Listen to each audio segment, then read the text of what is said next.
അറ്റ്മോസ്ഫിയറിൻ്റെ third layer ആയിട്ടുള്ള മെസോസ്ഫിയറിനെ കുറിച്ച് മനസ്സിലാക്കാം. മെസോസ്ഫിയർ എന്ന് പറയുന്നത് സ്ട്രാറ്റോസ്ഫിയറിൻ്റെ മേലെയുള്ള ലെയറാണ്. 50 കിലോമീറ്റർ മുതൽ 80 കിലോമീറ്റർ വരെ ഓൾട്ടിറ്റ്യൂഡിൽ മേലോട്ട് പോകും. ഈ ലെയർ ഓഫ് ടെമ്പറേച്ചർ എന്ന് പറയുന്നത് വീണ്ടും എന്താണ്, ട്രോപ്പോസ്ഫിയറിൽ നമ്മൾ എന്താ പറഞ്ഞാൽ ഹൈറ്റ് കൂടുന്തോറും ടെമ്പറേച്ചർ കുറയും. സ്ട്രാറ്റോസ്ഫിയറിൽ എന്ത് പറഞ്ഞു, ഹൈറ്റ് കൂടുന്തോറും ടെമ്പറേച്ചർ കൂടും. ഈ ലെയറിൽ വീണ്ടും ഹൈറ്റ് കൂടുന്തോറും എന്ത് സംഭവിക്കും, തണുപ്പാണ് കൂടുക. ഓക്കെ, ഇവിടെ അത് mesosphere which marks upper boundary of mesosphere. Temperature ശരിക്കും പറഞ്ഞാൽ -90°C താഴും. ഏറ്റവും കൂടുതൽ തണുപ്പുള്ള കോൾഡസ്റ്റ് ആയിട്ടുള്ള എർത്തിലെ ഏറ്റവും കോൾഡസ്റ്റ് ആയിട്ടുള്ള ഒരു ലെയർ എന്ന് പറയുന്നത് ഇവിടെയാണ്. കാരണം നമ്മളെന്ത് പറഞ്ഞു, ആദ്യം ട്രോപ്പോസ്ഫിയർ ഇതേപോലെ ഹൈറ്റ് കൂടുന്തോറും തണുപ്പാണെന്ന് പറഞ്ഞു. അതിനുശേഷം സ്ട്രാറ്റോസ്ഫിയറിൽ ചൂടാണ്. കാരണം എന്താ, അവിടെ ഓസോൺ ലെയർ ഉണ്ട്. ഓസോൺ ലെയർ ഈ പറയുന്ന എർത്തിൻ്റെ ഈ ചൂടിനെല്ലാം ട്രാപ്പ് ചെയ്തിട്ടുള്ള ഒരു ലെയർ അവിടെ ഉണ്ട്. അതും കഴിഞ്ഞ് മേലെയാണ് മെസോസ്ഫിയർ വരുന്നത്. മെസോസ്ഫിയറിൻ്റെ ഏറ്റവും ടോപ്പ് എന്ന് പറയുന്നത് ഇസ് ആക്ച്വലി ഇത് കോൾഡസ്റ്റ് പ്ലേസ്. അവിടെയാണ് ഏറ്റവും കൂടുതൽ തണുപ്പ് നമുക്ക് അനുഭവപ്പെടാനായിട്ട് പറ്റുന്നത്. മെസോസ്ഫിയർ എന്ന് പറയുന്നത് വളരെ ക്രൂഷ്യൽ ആയിട്ടുള്ള ഒരു പ്രൊട്ടക്റ്റീവ് റോൾ ഉണ്ട് എർത്തിന്.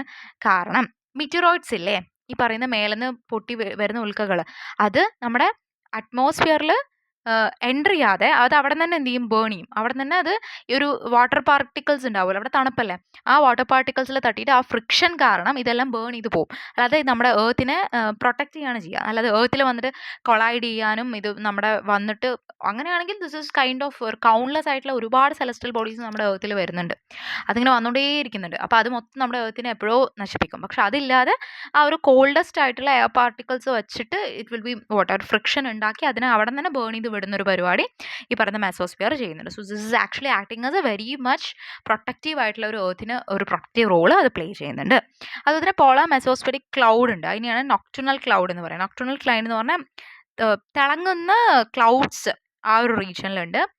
And that is actually the highest cloud in the atmosphere. ഏറ്റവും ടോപ്പിലുള്ള ഏറ്റവും ഹൈറ്റിലുള്ള ക്ലൗഡ് എവിടെയാണ് കാണാൻ പറ്റുന്നത്, ലൂമിനസ് ആണ്. നമുക്ക് ട്വിലൈറ്റ് ആയിട്ടുള്ള സ്കൈയിൽ ഇത് ശരിക്കും തിളങ്ങുന്ന നൊക്ടിനറ്റ് ആയിട്ടുള്ള അല്ലെങ്കിൽ ലൂമിനസ് ആയിട്ടുള്ള ക്ലൗഡ്സ് ഈ ഒരു ലെയറിൽ ഉണ്ടാവും. അപ്പോൾ മെസോസ്ഫിയർ എന്ന് പറയുമ്പോൾ മീറ്റിറോയിഡ്സിൻ്റെ കാര്യം മെയിനായിട്ട് മനസ്സിലാക്കുക. പിന്നെ അവിടെ തിളങ്ങുന്ന ക്ലൗഡ് ഉണ്ട് മനസ്സിലാക്കുക.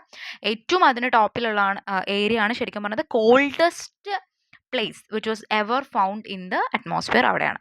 ഇത്രയാണ് മെയിനായിട്ട് third layer of atmosphere, that is മെസോസ്ഫിയറിലുള്ളത്.